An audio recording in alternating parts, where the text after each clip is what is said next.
And just tell us a little bit about the movement that you're doing to try to preserve this history, and to what end.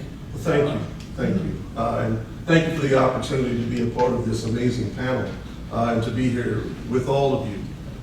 So much has been said, and I think it's important for us to pay close attention to why it is that we've missed some things, why it is that we haven't tracked, predicted, responded in the ways that we need to. And it's because we have not been good students of history. This is consistent. Even to describe some of these things as backlash, I kind of pause because it's so regular. It's so predictable.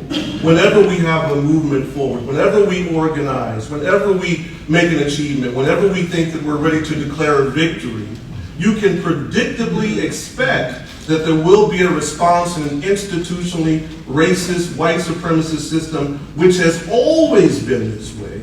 It has simply morphed and reconciled itself.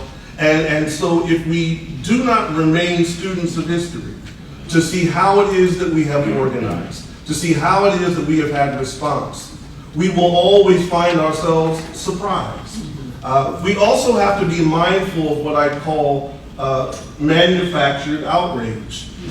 There are times, it seems, when we are encouraged that we should be angry about this thing, that we should respond to that thing, that we should act in this way. But when we look at our history, which is contained in so many of our historic freedom sites, we see that we have to define what it is that is wrong, and we have to put forward with a strategy of what it is that's right. We have to come up with answers that answer and solutions that solve.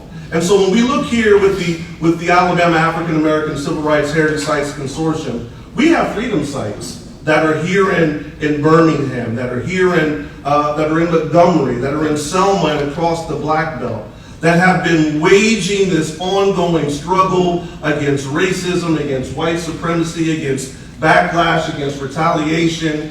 And it's important that we go and we recognize that there are curriculums within that history that show us the importance of, as an organizer, it's said over and over again, how do we help our people rise? We agitate, we educate, we organize. And that is what we have to do. That is what we need to do right now. The manufactured outrage about white people once again trying to convince us that there were benefits or things that helped us as a result of slavery.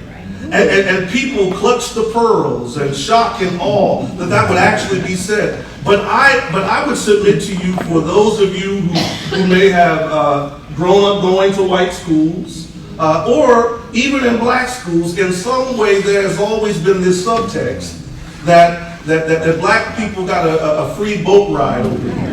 And if it wasn't for slavery, we would never have had Barack Obama. And if it wasn't for slavery, we couldn't sing the song, "I'm proud to be an American, where at least I know that I'm free." We have heard this racism, whether it has been explicitly written into curriculums, it has been being taught to our children every single day. And how can we expect that those who oppress us are going to teach us how to get free? So let us take a moment to recognize the repositories of freedom curriculums, of resistance, of struggle that exist within our communities.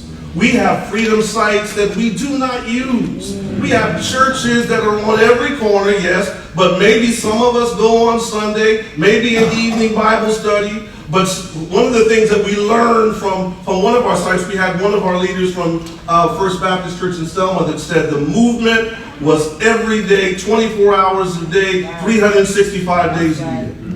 And when will we get to a point of returning to say, if you ban a book, we'll fight you.